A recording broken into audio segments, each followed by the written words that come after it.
اللہ اللہ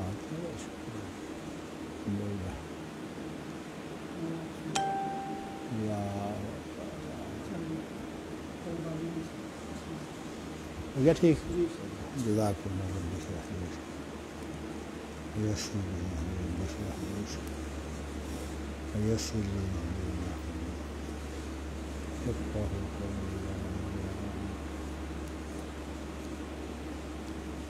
یہ انشاءاللہ امید ہے کہ اب 3 درسوں میں یہ کتاب التوحید تو ختم ہو جائے گی انشاءاللہ. باقی اللہ توفیق دے. یہی خیال ہے کہ پھر عید کے بعد جو ہے باقی سلسلہ پھر نئے سرے سے جو ہمارے وہ ابواب صحیح بخاری کے ہیں جو میں سمجھتا ہوں کہ اس پر مجھے گفتگو کرنی چاہیے، میں انشاءاللہ پھر ان کو شروع کروں گا. تو آج اللہ توفیق دے، ویسے کہیں کو بات لمبی نہ ہو جائے. چلیے بسم اللہ الرحمن الرحیم. باب قول اللہ تعالی وَلَقَدْ يَسَّرْنَا الْقُرْآنَ لِلذِّكْرِ فَهَلْ مِن مُدَّكِرٍ. وقال النبی صلی اللہ علیہ وسلم كل ميسر لما خلق له يقال ميسر مهيأ. وقال مجاہد يسرنا القرآن بلسانك هوناه عليك. وقال مطر الوراق وَلَقَدْ يَسَّرْنَا الْقُرْآنَ لِلذِّكْرِ فَهَلْ مِن مُدَّكِرٍ. هل من طالب علم فيعان عليه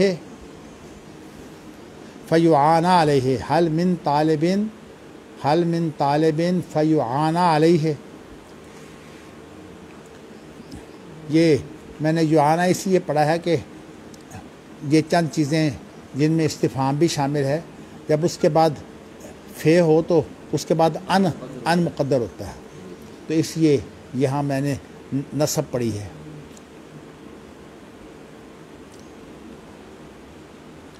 انسان مسلمان، اور ایک تیسری چیز ہے وہ پھر مجید کا جو مقصد ہے وہ یہ ہے کہ اس سے نصیحت حاصل کی جائے. یہ بھی آسان ہے. تو ذکر کا ایک معنی تو یاد کے ہوتے ہیں اور ایک معنی نصیحت حاصل کرنے کے ہوتے ہیں، نصیحت دینے کے ہوتے ہیں. تو قرآن مجید کی اس آیت میں جو ہے یہ ساری چیزیں جو ہیں وہ اللہ تعالیٰ نے جو اپنی اخلاص سے محنت کرنے والا ہو اور اس کے ساتھ پھر اللہ سے مدد مانگنے والا ہو، اس کے ساتھ جو 2 وعدے کیے ہیں وہ یہی ہے کہ ہم نے قرآن کو جو ہے وہ ایک تو یاد کے لیے اور دوسرا نصیحت حاصل کرنے کے لیے جو ہے وہ آسان کر دیا ہے. تو جب ہم نے آسان کر دیا ہے یہ تو تمہید ہے. فَهَلْ مِن مُدَّكِرٍ، یہ مدکر جو ہے یہ اصل میں ذکر سے ہے، اور آپ کو یہ پتہ ہے کہ 13 حروف ہیں ویسے، لیکن ان میں سے 4 حروف جو ہیں وہ یہ دال زال وغیرہ، یہ 4 حروف جو ہیں جب باب افتعال میں یا باب تفاعل میں جب فے کلمے کی جگہ پر یہ حروف ہوں تو ان کو جو ہے وہ ان 4 حروف کو دال سے بدلنا جو ہے وہ جائز ہے. تو اس لیے قرآن مجید میں لفظ تذکر بھی آیا ہے اور لفظ ادکار بھی آیا ہے. اگرچہ میزان منشئب میں انہوں نے ان کو 2 باب الگ شمار کر دیا، اللہ کے وہ 2 الگ باب نہیں ہیں، وہ انہی کی حاصل کرتا ہے اور اس قاعدے کی روح سے. تو یہ فَهَلْ مِن مُدَّكِرٍ کے معنی ہے فَهَلْ مِن مُتَذَكِّرٍ، کہ کیا کوئی ذکر حاصل کرنے والا ہے. تو یہ جو ہے وہ زال کو جو ہے وہ دال بنا دیا ہے. تو یہ باب تفاعل کے اندر میں نے آپ کو بتایا نا کہ یہ خاصہ موجود ہے. تو اس اعتبار سے اللہ نے تو ذکر آسان کر دیا ہے. اب کوئی ہم میں سے کوئی ایسا ہے، کوئی بھی، یہ من جو ہے یہ اصل میں زور پیدا کرنے کے لیے آتا ہے. نکرہ تو پہلے موجود ہے لیکن من کے آنے کے ساتھ مزید زور پیدا ہو جاتا ہے کہ کیا کوئی نصیحت پکڑنے والا ہے، کوئی یاد کرنے والا ہے، کیونکہ میں نے بتایا نا 2 معنی تو اس کے جو ہے وہ ہمارے ساتھ وعدہ ہے، اور تیسرے اس کے معنی ہے کہ اس کی گہرائیاں، اس کی باریکیاں اور اس طرح کی جو چیزیں ہیں، یہ اللہ تعالیٰ نے خود فیصلہ کیا ہے کہ کس بندے کو اللہ نے کیا صلاحیت دینی ہے، اور جو صلاحیت اللہ کی طرف سے ودیت ہوتی ہے اس صلاحیت کے استعمال میں تو مقابلہ جائز ہے، لیکن جو اللہ کی طرف سے جو صلاحیت ہوتی ہے انسان کو جو ہے وہ اس بارے میں جو نعمت کسی کو موجود ہو، مسابقت کے میدان میں اور چیز ہے، لیکن جو اللہ کی عطا کی صورت ہے نا، اس کے اندر ہمیں یہی تربیت دی گئی ہے کہ للرجال نصیب مما، کیسے وہ لفظ ہے، للرجال نصیب مما اکتسبوا وللنساء نصیب مما اکتسبن واسأل اللہ من فضلہ۔ تو اسی طرح ایک اور آیت بھی ہے جس کا مفہوم یہ ہے کہ ہمیں اس پر جو ہے وہ اپنے آپ کو مطمئن کر لینا چاہیے کہ جو اللہ تعالیٰ نے کسی کو کوئی نعمت دی ہے، انسانوں کی جو صلاحیتیں ہیں نا، وہ اللہ تعالیٰ نے جس کو جو چاہا اللہ نے صلاحیت دی ہے، اس کے بارے میں جو ہے وہ ہمیں اپنے آپ کو مطمئن کرنے کی بات ہے، اور اسی بنا پر اہل علم جو اپنے علم کی جولانیاں دکھاتے ہیں وہ حقیقت میں اللہ تعالیٰ کی دی ہوئی صلاحیتیں ہوتی ہیں، لیکن چونکہ ان صلاحیتوں کا استعمال پھر اللہ کی توفیق سے ہی ہوتا ہے، تو اس اعتبار سے جو ہے وہ سمجھدار آدمی جولانیاں دکھانے کے باوجود بھی اپنا سہارا اللہ پر رکھتا ہے اور اپنے معاملے کو جو ہے وہ اللہ کے سپرد کر دیتا ہے، واللہ عندہ حسن الثواب یا واللہ عالم بالثواب۔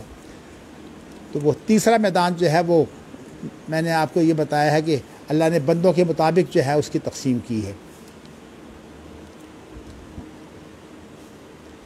چلیے، امام بخاری نے آپ کو یہ پتا کہ جتنے بھی ابواب ہیں ان کے اندر ایک تو بنیادی سی بات چل رہی ہے،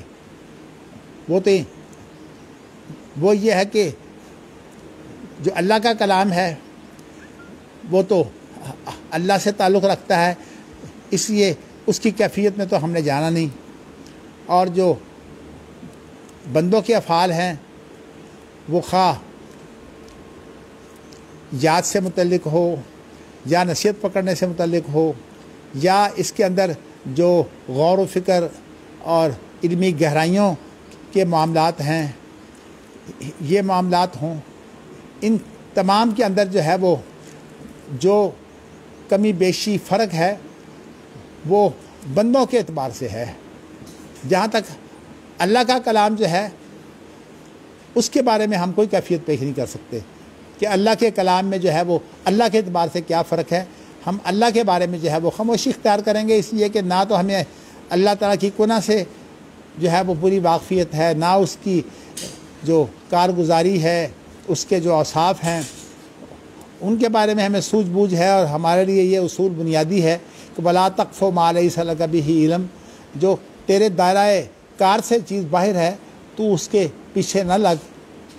من حسن اسلام المرء ترکہ ما لا یعنی، یہ انسان کے اسلام کی یہ اچھی صورتحال یہ ہے کہ جو چیز اس کے دائرہ کار سے باہر ہو، ظاہر ہے کہ اللہ تعالیٰ نے ہر ایک کو اپنے حدود کے اندر جو ہے وہ اپنی جتنے چادر ہو اتنے پاؤں پھیلانے والا جو محاورہ ہے وہ سامنے رکھنا چاہیے، اپنی حدود میں گفتگو کرنی چاہیے، اور اپنی حدود سے جو لوگ باہر جاتے ہیں وہ بیوقوف ہوتے ہیں۔ مثال کے طور پر ایک علم کا پتہ نہیں ہے، اس کے اندر جو ہے وہ ٹامک ٹوئیاں مارنا شروع کر دیتے ہیں۔ ہمارے ہاں تو اب دیکھیے ایک طبیب ہے، طبیب کو آپ جا کر جو ہے وہ مشورے شروع کر دیں اور آپ کو طب کا بھی پتہ نہیں ہے۔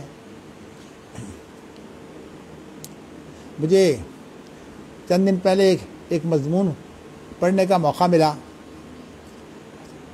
ایک آدمی اس کے پاس صرف قلم ہے اس کا نام بلال رشید ہے، جنگ کے اندر اس کا ایک مضمون تھا. یہ اس نے جو ہمارے ہاں یونانی طب کے ماہرین ہیں، بعض لوگ یہ دعویٰ بھی کرتے ہیں ہم طب نبوی کا جو ہے وہ خاص ذوق رکھتے ہیں. اسی طرح جو ہے وہ طب کی کئی قسمیں ہیں. ایک یہ طب تو خاص بہت پرانی ہے، اس کے علاوہ پھر کوئی نئی چیزیں آئی ہیں جیسے کہ ہومیوپیتھک آیا ہے، بلکہ اس کے علاوہ بھی علاج کے کئی اور طریقے ہیں. ایک شاید آپ کو کم واسطہ پڑا ہو، عام طور پر ایک ہوتا ہے ٹب کا علاج. ٹب کا علاج اصل میں یہ ہوتا ہے کہ وہ گرم پانی ٹھنڈے پانی جو ہے وہ اس کی ایک خاص مقدار سے جو ہے وہ علاج کیا جاتا ہے. یہ بھی ایک جرمن کے ایک آدمی نے اس پر جو ہے وہ کافی محنت کی ہوئی ہے. تو ٹب کا بھی ایک علاج ہے. اسی طرح یہ علاج کی مختلف قسمیں ہیں، لیکن وہ آدمی اس نے تبصرہ کرتے ہوئے ایک ایسے آدمی کا ذکر کر دیا، میرا خیال یہ ہے کہ یہ آدمی اس کے مقابلے میں بہت ہلکا ہے، لیکن جب کسی کے پاس قلم ہو کسی کی بےزتی کرنی ہو تو کیا پرواہ ہے. اس نے ذکر کر دیا عبداللہ حسین ہارون کا. یہ عبداللہ حسین ہارون جو ہے، ان کا خاندان جو ہے وہ کراچی میں آباد ہے، اور اس خاندان کے اندر بڑے بڑے قابل اور ذہین لوگ ہیں. یہ عام طور پر بین الاقوامی امور میں جو ہے ان کو حکومتیں اپنا نمائندہ بناتی ہیں. اقوام متحدہ میں جو نمائندہ ہوتا ہے وہ بھی اس خاندان سے بہت دفعہ، اور اسی طرح جو امریکہ میں سفیر ہے وہ بھی اس خاندان سے، اس کا نام عبداللہ حسین ہارون تھا. اور اسی طرح جب 1979 کے اندر علماء کنونشن ضیاء الحق نے قائم کیا تھا، اس وقت اسی خاندان میں سے ایک آدمی جو ہے وہ مذہبی امور کا وزیر بھی تھا. اور اس علماء کنونشن کے اندر وہ تو خیر مذہبی امور کے وزیر ہونے کی حیثیت سے جو ہے وہ فعال تھا، لیکن اس میں علامہ احسان اللہ ظہیر جو اللہ تعالیٰ نے صلاحیتیں دی ہوئی تھی، یہ بھی ان کے جو ہے وہ بہت اہم ساتھی تھے. بلکہ اس کنونشن میں میں نے دیکھا کہ تقریباً حکومت کی طرف سے وہ اور علماء کی طرف سے پیش جو ہے وہ علامہ احسان اللہ ظہیر تھے. اس وقت علامہ صاحب جو ہیں وہ بڑے ضیاء الحق کے معتمد لوگوں میں تھے، دونوں کا آپس میں تعلق تھا. پھر بعد میں ایسی وجوہات پیدا ہوئیں کہ دوریاں بڑھ گئیں. میں اس واقعہ کو بیان نہیں کرنا چاہتا، نہ وہ وجہ پیش کرنا چاہتا ہوں جو باعث بنی ہے، لیکن کہنا میں یہ چاہتا ہوں کہ اس خاندان میں بڑے بڑے ذہین لوگ موجود ہیں، اور بین الاقوامی سطح کے اندر جن لوگوں کو جو ہے وہ عام طور پر ذمہ داریاں دی جاتی ہیں وہ بڑے اونچے دماغ کے ہوتے ہیں. اس عبداللہ حسین ہارون نے کہیں کسی اپنے مضمون میں لکھ دیا ہوگا کہ یہ جو کورونا ہے اس کا جو وائرس ہے یہ اصل میں سازش ہے، اور یہ وائرس باقاعدہ لیبارٹریوں میں تیار کر کے جو ہے یہ دنیا کے اندر پھیلایا گیا ہے. مقصد یہ ہے کہ یہ جو سپر قوت ہے، اشارہ اس کی طرف امریکہ کی طرف ہے، یہ کہ اس نے یہ وائرس تیار کر کے پوری دنیا میں پھیلایا ہے تاکہ پوری دنیا کو جو ہے اس طرح بدحال کر دے کہ وہ امریکہ کے رحم و کرم پر ہو جائے، اور امریکہ کی جو یہاں سپرمیسی ہے وہ سب دنیا پر قائم ہو جائے. اس لیے اب یہ چیز تو تیار کی گئی ہے، ولا یحیق المکر السیء الا باہلہ، اور عام طور پر یہ جو گندی سوچ ہوتی ہے نا، اس کا شکار پہلا وہ شخص بنتا ہے جس نے یہ گندی سوچ جو ہے وہ تیار کی ہوتی ہے. سب سے بڑا شکار بھی اس کا امریکائی ہے، لیکن یہ ہے کہ اس نے دنیا کو تباہ کرنے کے لیے اپنے آپ کو بھی تباہی کی راہ پر ڈال دیا ہے. اس نے کہیں اپنے مضمون میں لکھ دیا ہے، اور اس شخص نے بلال رشید نے اتنے گندے تبصرے کیے ہیں. اور جیسے کہ یہ جو ہمارے جو ڈاکٹر لوگ ہوتے ہیں، پتہ نہیں یہ کوئی خدائی صلاحیت خاص ان کے پاس ہوتی ہے. میں نے ڈاکٹروں کی سب سے بڑی بیوقوفی یہ دیکھی ہے کہ ان کی جو بڑی بنیاد ہے تجربوں کی، کیونکہ ڈاکٹری ہے ہی تو تجربے کا نام، ان کی جو بڑی بنیاد ہے وہ ڈارون کی تھیوری ہے. اور ڈارون کی تھیوری خود سائنس نہیں ہے، تھیوری سائنس نہیں ہوتی. جب تھیوریاں مل کر جو ہے وہ اتنی زیادہ تھیوریاں مل جاتی ہیں کہ پھر وہ ان کی بہت بڑی تعداد اکٹھی ہونے کے بعد پھر جو ہے وہ سائنس بنتی ہے. تو ڈارون کی تھیوری کا تو کوئی تجربہ کر ہی نہیں سکتا. کیا ہمارے سامنے کوئی ایسا ہوا ہے یہ کوئی بندر جو ہے وہ انسان بن گیا ہو، ایسا کبھی ہوا ہی نہیں. یہ سارے ڈھکونسلے ہیں. اور جن طبیبوں کی جو ہے وہ حالت یہ ہے کہ ان کے سارے تجربات کی بنیاد کیا ہے؟ جانوروں پر تجربے. حالانکہ طب یونانی کے جو اصل امام ہیں انہوں نے تجربے انسانوں پر کیے ہیں، جانوروں پر بہت کم تجربے ہیں. اس لیے کہ جانور کا تجربہ جو ہے وہ جانور کی روح ہی اور چیز ہے، اور انسان کی روح جو ہے وہی اور چیز ہے. جب اس کی روح ہی اور ہے تو اس حد کو متعین کرنے میں دنیا بھر کے لوگوں نے محنتیں کی ہیں. بڑے بڑے ذہین لوگوں نے اس مارکے میں جو ہے وہ داخل ہونے کی کوشش کی ہے. اس کو جو ہے وہ آج تک حل نہیں کیا جا سکا، اور یہ حل کیا بھی نہیں جا سکے گا. اس لیے کہ اصل بات یہ ہے کہ اللہ تعالیٰ کی تقدیر کی حدود کیا ہے وہ کوئی سمجھ سکتا ہی نہیں ہے. جس طرح نہ کوئی اللہ کی حقیقت کو جانتا ہے، اسی لیے اللہ تعالیٰ کی جو حدود ہے کوئی آدمی جو ہے وہ اپنی عقل سے اللہ کی حدود جو ہے وہ متعین نہیں کر سکتا. تو اس اعتبار سے یہاں وہی بات ہے کہ جب اللہ کی کیفیت جو ہے وہ ہمیں پتہ نہیں ہے تو پھر تدبیر کی حد کیا ہے اس کے بارے میں جو ہے وہ اپنی ہار مان لینی چاہیے. تو اسی لیے جو لوگ اس میں اپنی عقل پر مان کر کے جو ہے وہ زیادہ محنتیں کرتے ہیں وہ پھر زندیق ہو جاتے ہیں. جیسے کہ وہ میں ایک شعر آپ کو میں نے بعض دفعہ سنایا ہوگا، کم عاقل ناقل نایت مذاہب و جاہل جاہل تلقاہ مرزوقا ہاد الذی ترک الاوہام حائرہ وسیر العالم النحریر زندیقا. کہ کتنے عقل مند جو عقل کی انتہا کو پہنچے ہوئے ہیں وہ محنتیں کر کر کے تھک گئے، اور بہت سے جو ہے وہ جاہل جو جہالت کی انتہا کو پہنچے ہوئے ہیں وہ رزق کی جو وافری ہے اس کے اندر جو ہے وہ کھیر رہے ہیں. مطلب یہ کہ یہ علم کے ساتھ نہیں ہے، یہ ذہانت کے ساتھ نہیں ہے، یہ اصل میں یہ رزق کی وافری اور تنگی یہ اللہ تعالیٰ کی تقدیر سے ہے. اور اس کے بعد کہتا ہے کہ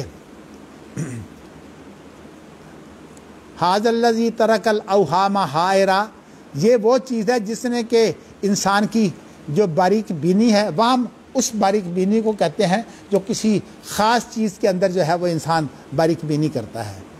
میں آپ کو ویسے علم جو نسبت کے اعتبار سے 7 قسمیں بتا چکا ہوں، اس میں میں نے آپ کو وام کی بات بتائی تھی. یہ معنی جزئیہ کے لیے جو انسان کی اندرونی صلاحیت ہے اس کو وام کہتے ہیں. میں دوبارہ دہرانا نہیں چاہتا. تو اوہام سے مراد یہاں وہ باریک بینیاں ہیں جو مخصوص کسی چیز کے اندر انسان جو ہے وہ استعمال کرتا ہے. وسیر العالم النحریرہ زندیقہ، اور ایک اجل عالم کو جو ہے وہ زندیق بنا دیتی ہے. یعنی زندیق یہی ہے کہ وہ اللہ کی کیفیتوں کے اندر اگر پڑ جائے گا تو ملے گا کچھ بھی نہیں.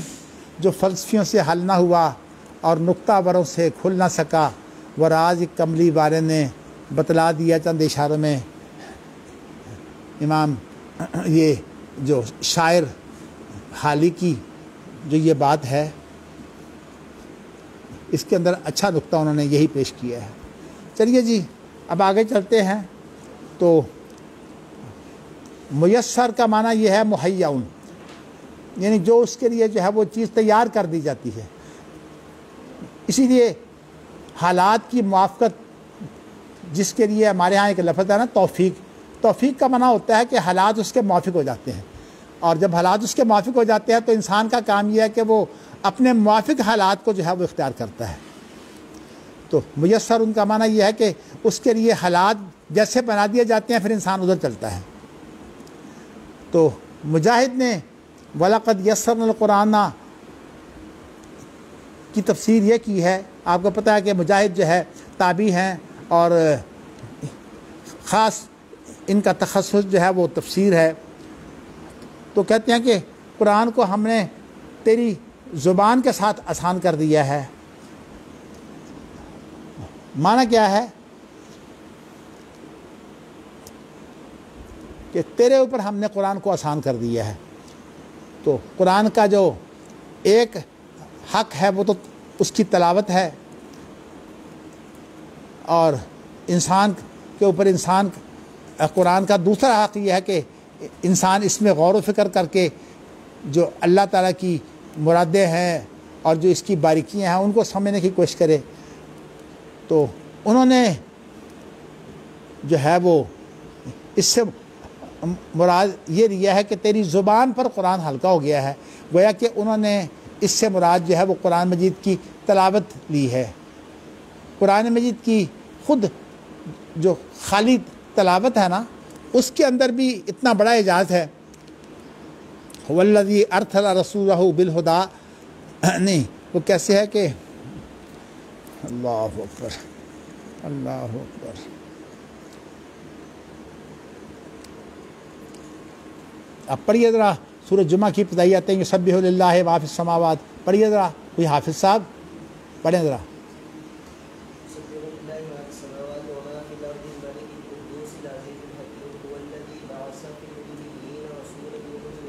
یتلو علیہم آیاتہ ویزکیہم ویعلمہم الکتاب والحکمہ، پہلے تلاوت ہے نا، اور اس تلاوت سے بھی جو ہے وہ ہماری حالت جو ہے وہ سنورتی ہے۔ تزکیے کے معنی کسی کی حالت کے سنوارنے کے ہوتے ہیں، تو قرآن مجید کی جو تلاوت ہے اس سے بھی ہمارے اندر بڑی جو ہے وہ تاثیر پیدا ہوتی ہے۔ اور میں بتا چکا ہوں کہ قرآن مجید کا یہ بھی اعجاز ہے کہ اس کی خالی تلاوت جو ہے اگر اس کا معنی نہ بھی پتہ ہو تو اس کی بھی ایک تاثیر ہے۔ تو مجاہد نے جو ہے وہ تفسیر کے اندر، ظاہر ہے تفسیر کرنے والے تو ایک ہی پہلو کو اجاگر کرتے ہیں، قرآن مجید کی جو جامع اور کامل تفسیر تو ہو ہی نہیں سکتی۔ مجاہد نے ترجیح اسی کو دی ہے کہ ہم نے آپ کی زبان پر قرآن مجید کی تلاوت آسان بنا دی ہے۔ اور اس کے بعد امام بخاری نے جو مطر وراق ہیں ان کی حوالے سے تفسیر کا ذکر کیا ہے۔ وَلَقَدْ يَسَّرْنَا الْقُرْآنَ لِلذِّكْرِ فَهَلْ مِن مُدَّكِرٍ کی تفسیر یہ کی ہے کہ حَلْ مِن طالب علم فَيُعَانَ عَلَيْهِ، یہ جو لفظ ہے نا فَهَلْ مِن مُدَّكِرٍ، اس کی تفسیر یہ کی ہے کہ کوئی علم کا طالب ہے، یعنی علم کو طلب کرنے والا کوئی ایسا ہے کہ اس کی جو ہے وہ اللہ کی طرف سے مدد کی جائے۔ یعنی جب کوئی انسان جو ہے وہ اپنے رب پر اعتماد کرتا ہے اور اپنے رب سے مدد مانگتا ہے تو پھر اللہ تعالیٰ جو ہے وہ اپنے بندوں کے ساتھ تعاون کرتے ہیں۔ اسی لیے جو اہل علم ہیں ان کے لیے حضرت موسیٰ علیہ السلام کی یہ دعا جو ہے یہ بڑی ہی پرکشش ہوتی ہے، رب اشرح لی صدری ویسر لی امری واحلل عقدۃ من لسانی یفقہوا قولی۔ تو یہ جو دعا ہے، اس دعا کو پڑھ کر جو ہے وہ عام طور پر اہل علم اپنے رب سے مدد مانگتے ہیں، پھر اللہ کی مدد ہوتی ہے۔ اگرچہ اللہ نے صلاحیتیں بھی مختلف دی ہیں، لیکن ان صلاحیتوں کا جو ہے وہ صحیح استعمال جو ہے وہ سراسر اللہ کی توفیق ہے۔ تو اس اعتبار سے مطر وراق نے جو ہے وہ اس کی تفسیر یہ کی ہے کہ کوئی ایسا ہے کہ جو علم کا طالب ہو، اور یعنی مدکر سے میں بتا چکا مراد متذکر ہے نا، اور یہاں ذکر سے مراد انہوں نے کیا لیا ہے، اس کی جو معنوی باریکیاں ہیں وہ مراد دی ہیں۔ تو اس لیے مجاہد نے تو اس کا ایک پہلو جو تلاوت کا ہے وہ مراد دیا ہے، اور مطر وراق نے جو اگلا پہلو ہے وَيُعَلِّمُكُمُ الْكِتَابَ وَالْحِكْمَةَ جو ہے وہ اس پہلو کو جو ہے وہ مطر وراق نے مراد دے دی ہے۔ تو یعنی ایک پہلو جو ہے مجاہد کی تفسیر میں آ گیا ہے، اور دوسرا پہلو امام بخاری نے جو ہے مطر وراق کے حوالے سے جو ہے وَيُعَلِّمُهُمُ الْكِتَابَ وَالْحِكْمَةَ جو ہے وہ اس کا پہلو جو ہے وہ مطر وراق کے حوالے سے ذکر کر دیا ہے۔ چلیے جی، یہ تو ترجمۃ الباب کی باتیں تھیں۔ اب اس کے بعد جو ہے وہ حدیث ہے۔ تو سند کے اندر کوئی خاص چیز تو نہیں ہے، صرف یزید کے باپ کا نام ابو یزید ہے، باقی تو ہم عام طور پر جو ہے وہ رجال کی زیادہ بحث نہیں کرتے۔ تو عمران بن حسین شعبی جو ہیں وہ یہ بیان کرتے ہیں کہ جب نبی اکرم صلی اللہ علیہ وسلم نے، اصل بات یہ ہے کہ یہ لمبی حدیث ہے،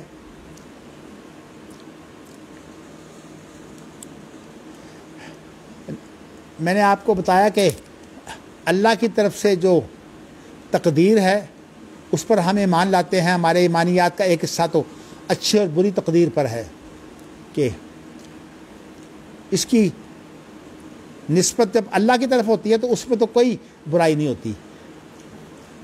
تو یہ خاص طور پر جو ہے وہ میں اب آپ کو صرف حوالہ ہی دے سکتا ہوں.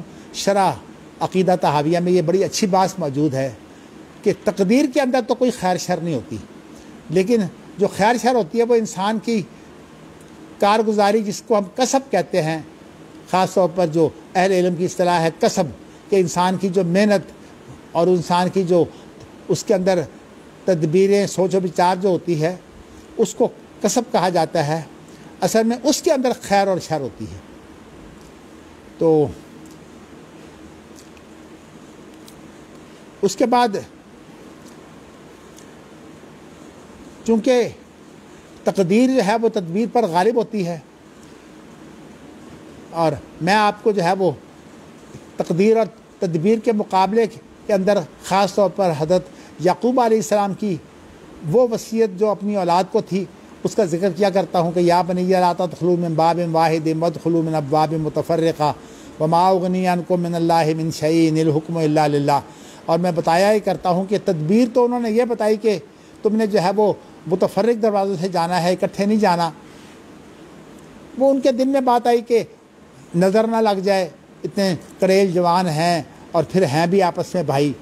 تو لیکن ساتھ ہی کہا کہ میری یہ جو تدبیریں ہیں، جو آپ کو میں نصیحتیں کر رہا ہوں، یہ باپ ہونے کی حیثیت سے ہیں، لیکن جو تقدیر ہے وہ اللہ کی ہے، وہ ہمیشہ حاوی ہوتی ہے، تدبیر اس کے تابع ہوتی ہے. جس طرح انسانی عقلیں جو ہیں وہ ہمیشہ وہی کے تابع ہوتی ہیں. یعنی ہم عقل کو جتنا بھی بہترین سے بہترین استعمال کر سکتے ہیں، صرف عقل نہیں، انسان کے پاس عقل کے علاوہ بھی حواس ظاہری بھی ہیں اور حواس باطنی بھی ہیں، اور عقل تو 11ویں چیز ہے. تو 5 حواس ظاہری ہیں اور 5 حواس باطنی ہیں، وہ اس مشترک وغیرہ جو میں آپ کو بتا چکا ہوں. تو یہ اس کے علاوہ بھی انسان کی بہت صلاحیتیں ہیں. یہ تو انسانوں کی سوچ و بچار کے مطابق میں نے آپ کو 11 صلاحیتیں بتائی ہیں، اور اب تو نفسیات کے تجزیے کرتے کرتے پتہ نہیں انسان کی صلاحیتوں کی انتہا کہاں تک پہنچ چکی ہے. اس کے باوجود جو ہے وہ تمام نفسیات کے ماہرین کہتے ہیں کہ ابھی تک ہم آگے بڑھ رہے ہیں، ہمیں کوئی پتہ نہیں کہ ہم کہاں تک پہنچے ہیں. یعنی نفسیات کا علم سب سے زیادہ جو ہے وہ ناقص ہے سائنسدانوں کے نزدیک. تو کہنے کا یہاں مقصد یہ ہے کہ تقدیر کا جب غلبے کی بات کہی تو لوگوں کو اشکال یہ پیدا ہوا کہ پھر ہماری محنت جو ہے اس کی کیا ضرورت ہے. تو اس کے متعلق میں زبانی تو آپ کو میں جواب دے چکا ہوں کہ تدبیر موجود تو ہے. اگر تدبیر موجود نہ ہو تو پھر جنت دوزخ کا سوال ہی ختم ہو جاتا ہے.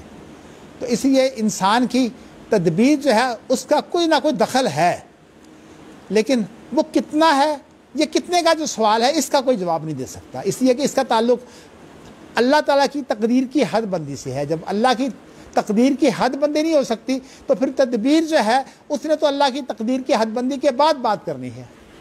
جب اللہ کی تقدیر کی حد بندی نہیں ہو سکتی تو تدبیر جو ہے اس کی کوئی حد بندی کر ہی نہیں سکتا، اس لیے کہ اس کا سارے کا سارا جو انحصار ہے وہ اللہ کی تقدیر کی حد بندی پر ہے. اور اللہ کی تقدیر پر جو ہے وَلَوْ كَانَ الْبَحْرُ مِدَادًا لِكَلِمَاتِ رَبِّي لَنَفِدَ الْبَحْرُ قَبْلَ أَن تَنفَدَ كَلِمَاتُ رَبِّي وَلَوْ جِئْنَا بِمِثْلِهِ مَدَدًا. قرآن مجید کے اندر جا بجا اللہ نے مختلف انداز سے اس چیز کو پیش کیا ہے کہ اللہ تعالیٰ کی جو صلاحیتیں ہیں، جو اللہ کے کلمے ہیں، ان کی کوئی حد بندی نہیں ہو سکتی. تو تقدیر کا تعلق تو اللہ تعالیٰ کی قوت سے ہے، اللہ کی تدبیر سے ہے. تو اس لیے جب اس کی حد بندی نہیں ہو سکتی تو پھر انسان کی تدبیر کو ماننا تو پڑے گا اجمالی طور پر، لیکن اس کی حد بندی نہیں ہو سکتی. لیکن یہ کہنا کہ حد بندی نہ ہوئی تو اس کو بالکل ختم کر دیا جائے، یہ غلط ہے. اگر ختم ہو جائے گی تو پھر جنت اور دوزخ کا سوال ختم ہو جاتا ہے. اس لیے تدبیر کا کوئی نہ کوئی دخل ہے، کتنا ہے اس کے بارے میں ہم خاموش ہیں. باقی یہ بات طے شدہ ہے کہ تدبیر کا کچھ نہ کچھ دخل ہے، اور اسی دخل کی بنیاد پر جو ہے وہ جنت اور دوزخ ہے. اسی کی بنیاد پر جو ہے اسے خیر اور شر بھی کہا جاتا ہے، اسے حق و باطل بھی کہا جا سکتا ہے.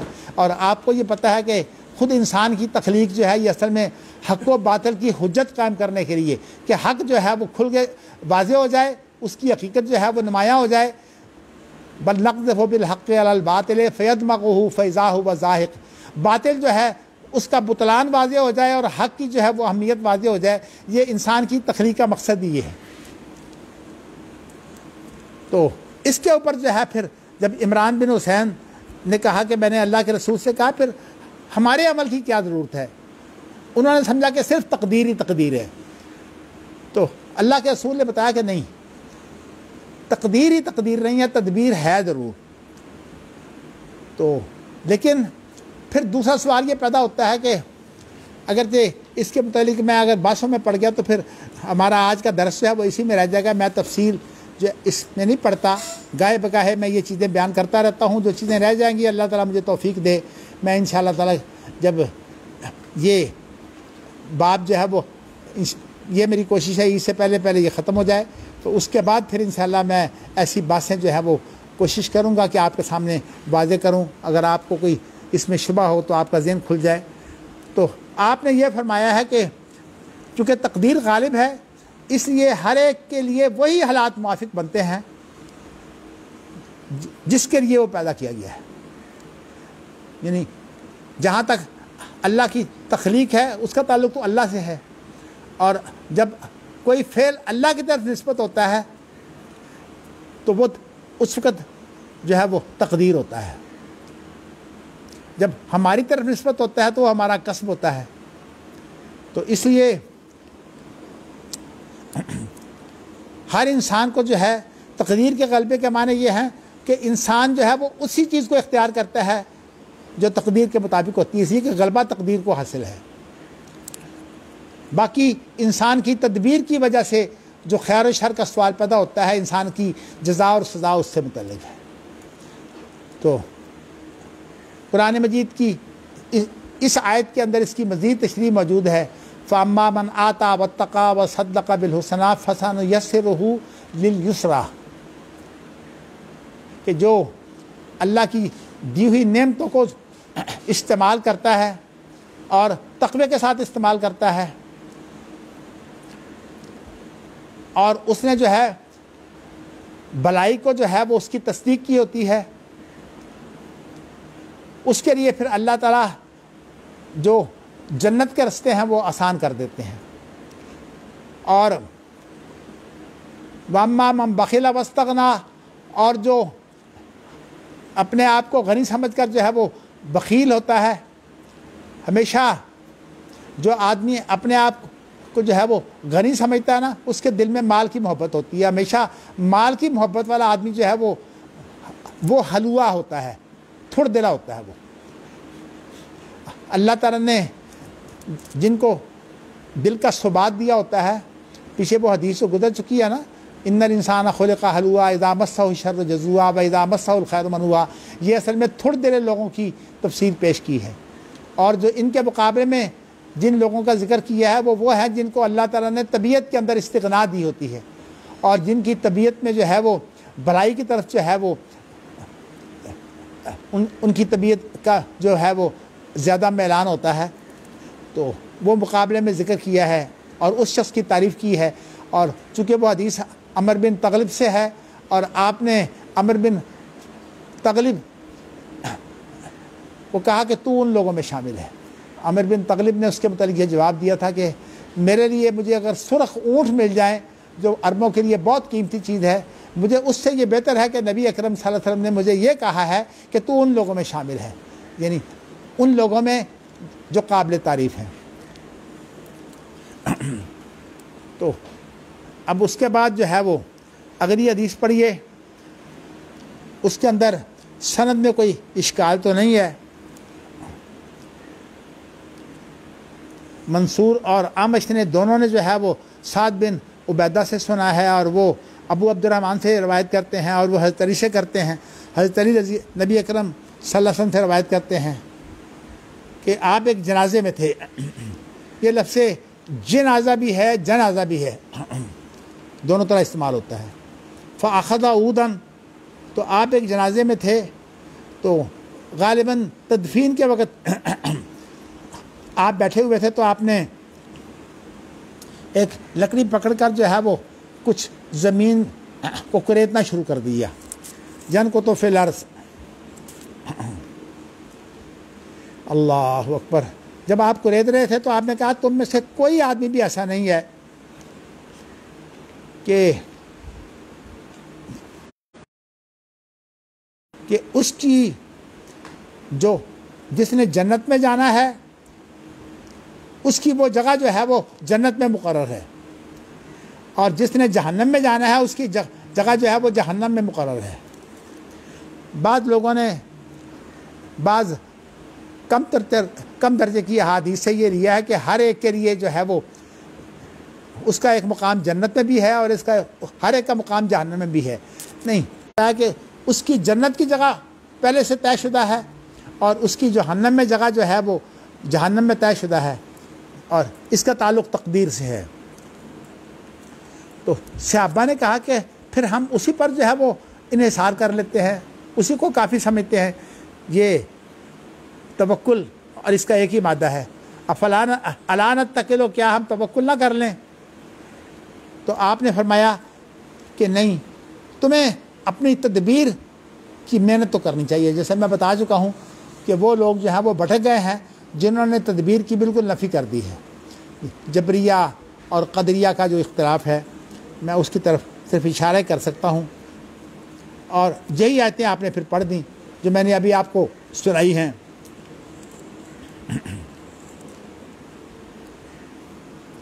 اللہ اکبر، اللہ اکبر۔ ہاں جی، کس صورت میں آئی آیتیں جی؟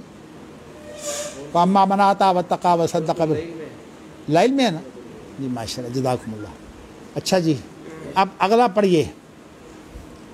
اس میں امام بخاری کا جو مقصود ہے اس باب سے وہ یہ ہے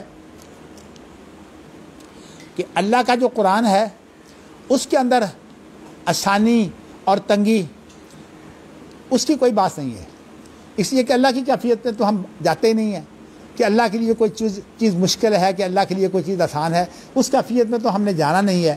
تو اس لیے یہ جو آسانی اور اسی طرح مشکل کی بات ہے، قرآن مجید کی تلاوت کی بات ہو، قرآن مجید سے نصیحت پکڑنے کی بات ہو، یا قرآن مجید کی جو ہے وہ معنوی نقطہ رسیاں ہوں، یہ تمام جو محنتیں ہیں یہ انسانوں کے فرق ہیں۔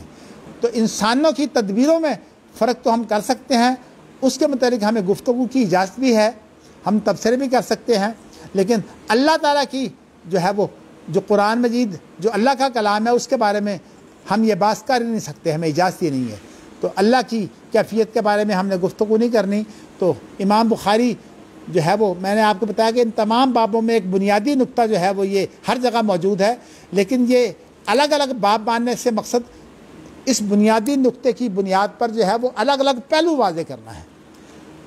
یہ نہیں مقصد کہ ہر باب کا مقصد ہی یہ ہے، اصل میں یہ بنیادی نقطہ ہے، لیکن اس کے اندر امام بخاری جو ہیں جیسے انہوں نے پہلے قرات کے پہلو پیش کیے تھے، اب اس کے اندر جو ہے وہ تینوں پہلو آ گئے ہیں، تلاوت کا پہلو بھی ہے اور اس کے بعد نصیحت پکڑنے کا پہلو بھی ہے اور اس کے ساتھ جو نقطہ رسیاں ہیں ان کا پہلو بھی ہے۔ یعنی گویا کہ انسان کی زبان کی صلاحیتیں جس میں عام طور پر جو ہے وہ ہماری قراتیں آ جاتی ہیں، اور اسی طرح جو معنوی صلاحیتیں ہیں، اور اسی طرح ہماری جو اندرونی صلاحیتیں جنہیں ضمیر کے ساتھ بھی بیان کرتے ہیں جدید نفسیات میں، تو یہ تمام کی تمام جو صلاحیتیں ہیں انسانوں کا فرق ہوتا ہے، اور اللہ کی کلام کے اندر ہم کوئی کیفیت کی بات نہیں کر سکتے۔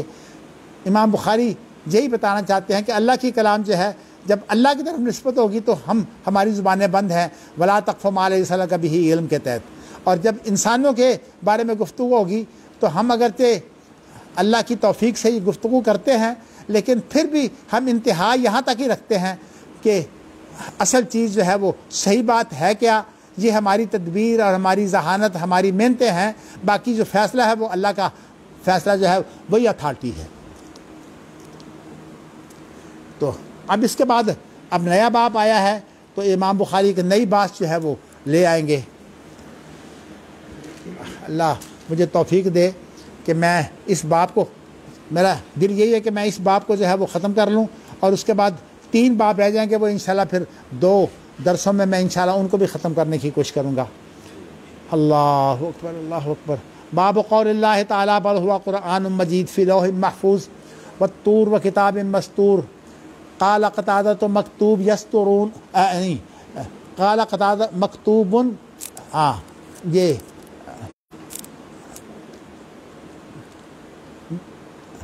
والطور و کتاب مستور کے کا مفہوم، مستور کا معنی کیا ہے کہ مراد مکتوب ہے۔ چلیے میں پہلے پڑھ لیتا ہوں۔ یسترون اس کا معنی ہے یخطون۔ فی ام الکتاب جملۃ الکتاب و اصلہ ما یلفظ من قول، یہ ہے ما یتکلم من شیء الا کتب علیہ۔ آپ کو پتہ حوالے آپ نے دیے ہوئے ہیں، اور یہ چونکہ بات کی محنت ہے، امام بخاری نے تو یہ حوالے نہیں دیے ہوئے، تو اس لیے میں ان حوالوں کو پڑھ نہیں رہا جو ہے، لیکن آپ کی کتابوں میں ماشاءاللہ یہ حوالے سارے موجود ہیں۔ یہ کس قرآن کی صورت کی کتنے نمبر آیت ہے۔ اللہ ان لوگوں کو جزائے خیر دے جنہوں نے محنت کر کے ہمارے لیے یہ آسانی پیدا کر دی ہے۔ اور عبداللہ بن عباس کی تفسیر یہ ہے کہ ما یتکلم من شیء الا کتب علیہ، انسان کوئی گفتگو نہیں کرتا لیکن اس پر اس کی ذمہ داری عائد ہوتی ہے۔ وہ اچھی گفتگو ہو تو اس کی ذمہ داری جو ہے وہ اس پر ہے، اور اس کو اجر ملے گا، اور اگر وہ جو ہے وہ گفتگو بری ہو تو اس کی ذمہ داری اس پر ہے۔ اسی لیے لفظ علا کے معنی ذمہ داری کے ہیں، تو کتبہ علیہ جو ہے وہ یہاں مراد ذمہ داری ہے۔ تو عبداللہ بن عباس نے اس کی تفسیر یہ کی ہے کہ یکتب الخیر و شر، کہ انسان کی جو بھلائی اور برائی ہے وہ لکھی جاتی ہے۔ چلیے یحرفون اس کی تشریح کی ہے یزیلون، ولیس احد یزیل لفظ کتاب اللہ، لفظ کتاب من کتب اللہ عز وجل ولکن یحرفونہ یتأولونہ علی غیر تعویلہ۔ دراستہم یہ سورۃ انعام کی آیت ہے، تلاوتہم وائیا یہ سورۃ حاقہ کی آیت ہے، اس کا مفہوم ہے حافظہ۔ بتائیہا جو ہے یہ بھی سورۃ حاقہ کی آیت ہے، بتائیہا اذن وائیا تحفظھا واوحی الی ھذا القرآن لانذرکم بہ، سورۃ انعام کی آیت ہے، مراد اہل مکہ ہیں، من بلغ، اور یہ اہل مکہ کے علاوہ جن کو بھی قرآن مجید پہنچ جائے، ہاں جن کو بھی قرآن پہنچتا ہے نبی اکرم صلی اللہ علیہ وسلم اس کے ڈرانے والے بن گئے ہیں۔ چلیے آگے حدیثیں ہیں، اور یہ حدیث جو ہے یہ دوسری حدیث امام بخاری کی اپنی روایت نہیں ہے، یعنی اس لیے کہ اگر روایت ہوتی تو میں امام بخاری جو ہے وہ حدثنا سے یا اخبرانہ سے بیان کرتے۔ یہاں لفظ قالا کو جو ہے اختیار کر کے انہوں نے اس طرف اشارہ کیا ہے کہ میں اس کی روایت نہیں کر رہا، یہ معلق روایت ہے، اور معلقات کے لیے وہ شروط نہیں ہوتی جو امام بخاری کی جو روایت کردہ حدیثیں ہیں، جو خود ان کی جو حیثیت ہوتی ہے۔ تو وقال علی خلیفہ بن خیاط، پیچھے بھی اس طرح یہ ایک بات آئی تھی، ہیں امام بخاری کا یہ استاد خلیفہ بن خیاط۔ تو حدثنا معتمر سمیت و ابی سے مراد معتمر کے باپ کا نام سلیمان ہے، ان قتادہ، اور پھر وہ قتادہ جو ہیں وہ ابو رافع سے روایت کرتے ہیں۔ ابو رافع آپ کو پتہ ہے کہ یہ میمونہ کے آزاد کردہ غلام ہیں، اور یہ وہی شخص ہیں جن کی شادی جو ہے وہ نبی اکرم صلی اللہ علیہ وسلم سے انہوں نے طے کروائی تھی۔ چلیے جی، عن ابی ہریرہ عن النبی صلی اللہ علیہ وسلم قال لما قضى اللہ الخلق كتب کتابا عنده غلبت او قال سبقت رحمتی غضبی فهو عنده فوق العرش۔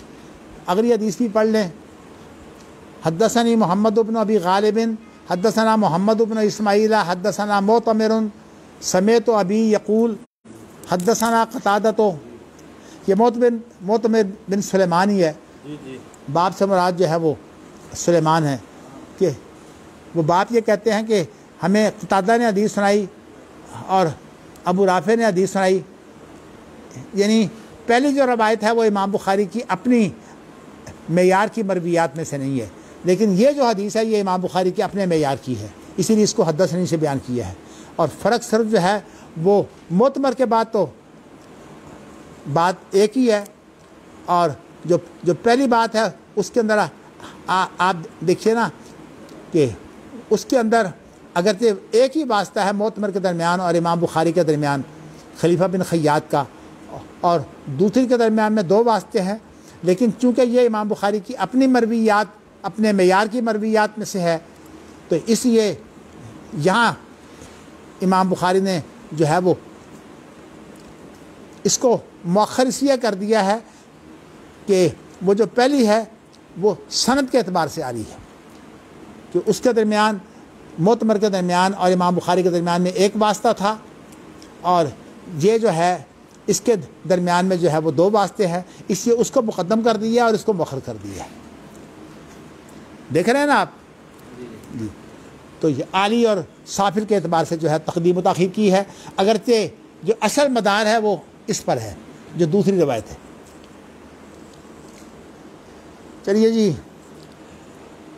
باقی معتمر کے بعد تو سند ایک ہی ہے۔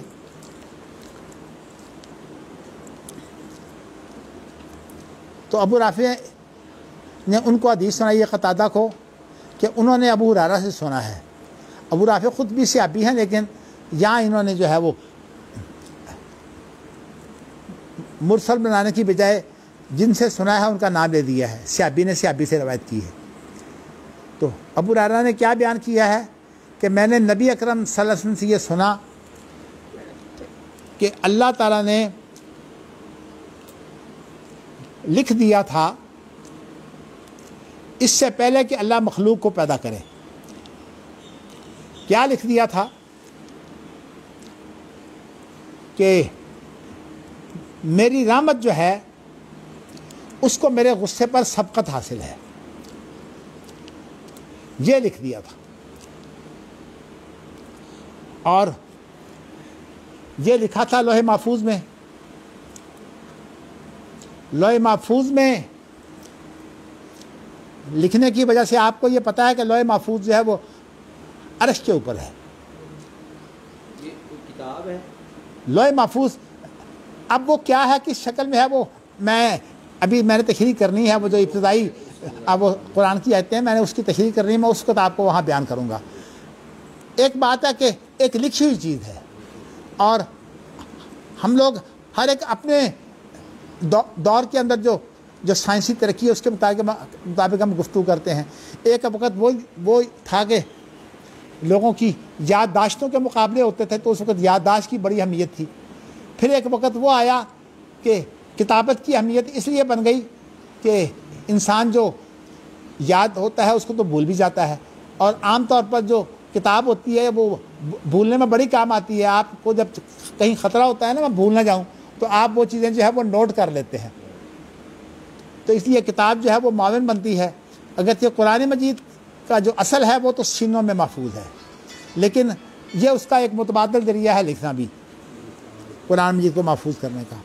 تو اس کے اندر جو ہے وہ اس حدیث کے اندر ایک تو یہ ہے کہ جو پہلی حدیث ہے اس کے اندر غلبت اور سبقت کے درمیان میں جو ہے وہ لفظ او موجود ہے، جو خلیفہ بن خیاط سے روایت کی ہے، لیکن اس روایت کے اندر جو ہے وہ او نہیں ہے، بلکہ انہوں نے لفظ سبقت ہی کو لے آئے ہیں۔ گویا کہ اس کا مفہوم جو ہے وہ زیادہ اس روایت سے متعین ہو رہا ہے کہ سبقت سے مراد یہ ہے کہ یہاں غلبہ مراد ہے، کہ رحمت کا غلبہ ہے۔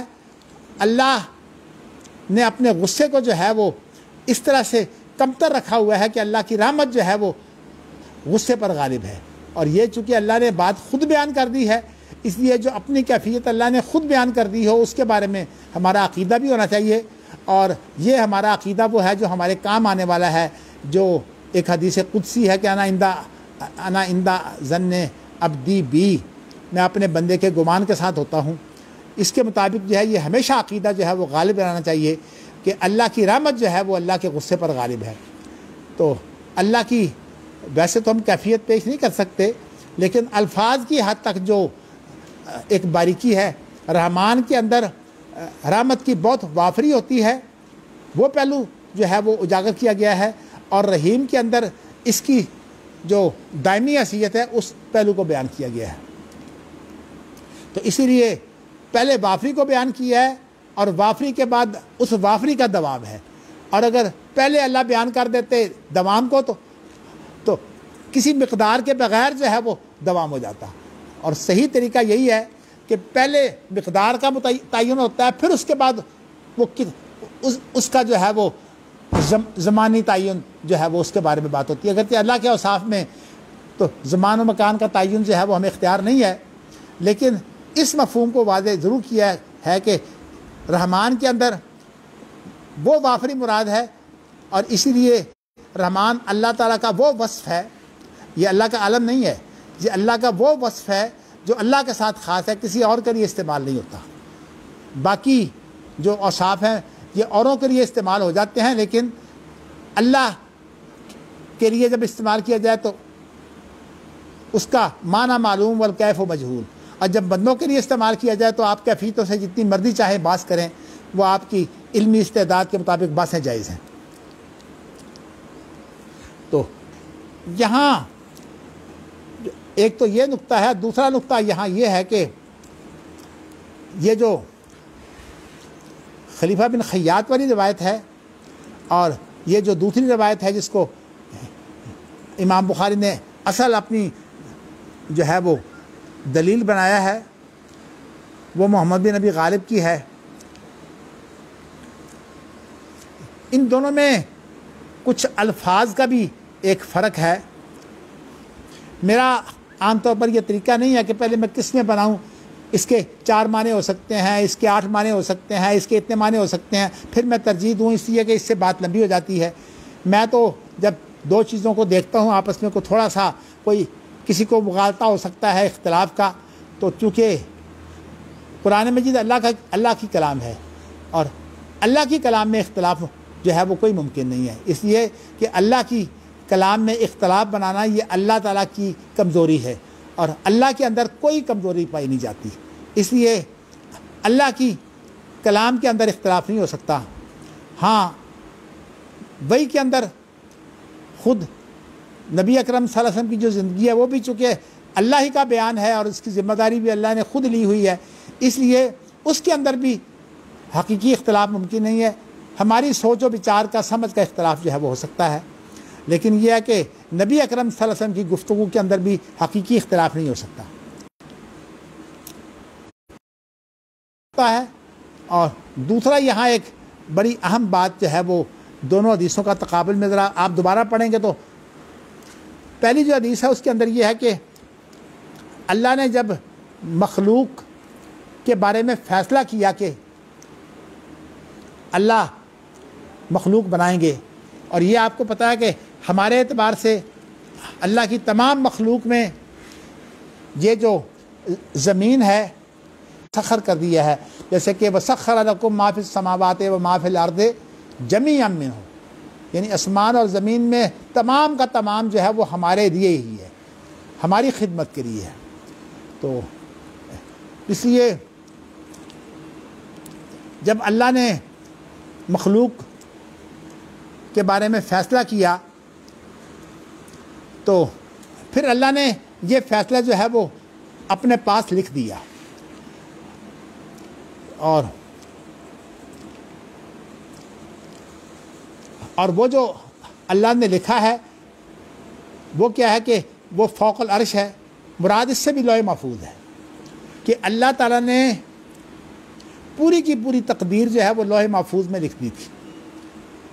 تو یہ تخلیق تو ظاہر ہے کہ اللہ کی مشیت اور اس کے بعد پھر اللہ کے ارادے کے نتیجے میں جو ہے وہ جو مخلوق معرض وجود میں آتی ہے۔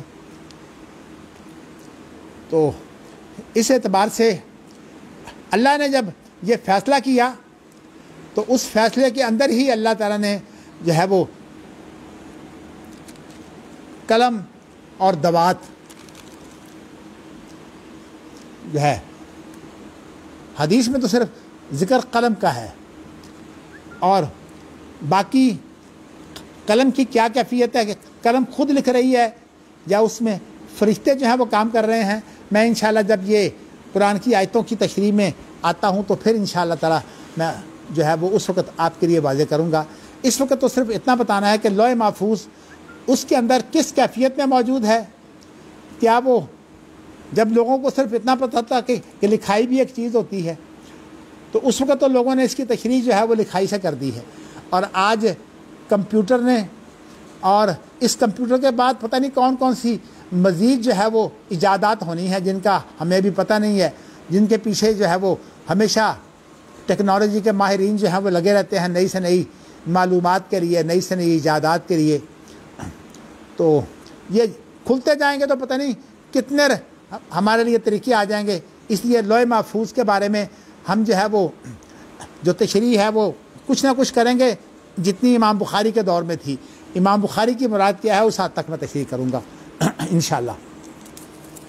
لیکن یہاں جو فرق ہے نا وہ یہ ہے کہ اس کے اندر لفظ ہے جب اللہ نے مخلوق کو پیدا کرنے کا فیصلہ کیا, اور جو اگلی حدیث ہے محمد بن نبی غالب والی اس کے اندر یہ ہے کہ اللہ نے مخلوق کو پیدا کرنے سے پہلے لکھا. ان دونوں حدیثوں میں آپس میں کوئی تعارض ہے نہیں, لیکن لوگوں نے بڑے ان کے تعارض بنائے ہیں. اس لیے تعارض نہیں ہے کہ دونوں کا جو مفہوم ہے وہ ایک ہی ہے. اللہ نے جب فیصلہ کیا تو فیصلہ بھی ظاہر ہے کہ تخلیق سے پہلے کا ہے, تو اس لیے ان دونوں کا مفہوم ایک ہے. لیکن بعض لوگوں نے تکلف سے اختلافات بنا کر پھر امام بخاری کو اس میں ملوث کرنے کی کوشش کی ہے. میرا خیال یہ ہے کہ امام بخاری کا ذہن جو ہے وہ اس طرح کا نہیں ہے. امام بخاری جو ہے وہ اس کو کھیل نہیں بناتے. یہ اصل میں کھیل ہے ہمارے نقطہ رس لوگوں کا کہ جب اللہ تعالیٰ جو علمی استعداد دیتے ہیں پھر کوئی اس قول کو ترجیح دیتا ہے, پہلے قول بناتے ہیں. حالانکہ یہ قول بنانے جو ہیں یہ غلط طریقہ ہے. صحیح طریقہ یہ ہے کہ آپ مفہوم ہی وہ بیان کریں جس میں دونوں چیزیں جمع ہو جائیں. اب آپ دیکھیے نا, اللہ کا فیصلہ وہ بھی تخلیق سے پہلے کا ہے, اور خاص طور پر جو اہل حدیث اجتہادی مکتب فکر ہے اور جو اہل الرائے اجتہادی مکتب فکر ہے ان کے جو باریک اختلافات ہیں اس وقت میں نے آپ کو واضح کیا تھا. اس کو اگر آپ یہاں لے آئیں گے تو یہ چیزیں آپ کے لیے واضح ہو جائیں گی. چلیے, میرا خیال یہ ہے کہ میرا ارادہ تو یہ تھا کہ میں اس کو بھی جو ہے وہ سمیٹ لوں. یہ جو امام بخاری نے قرآن مجید کی بے شمار آیات کی تفسیریں جو ہیں وہ ذکر کی ہیں, لیکن آج وقت تھوڑا ہونے کی وجہ سے میں اسی پر اکتفا کرتا ہوں. انشاءاللہ ہم اللہ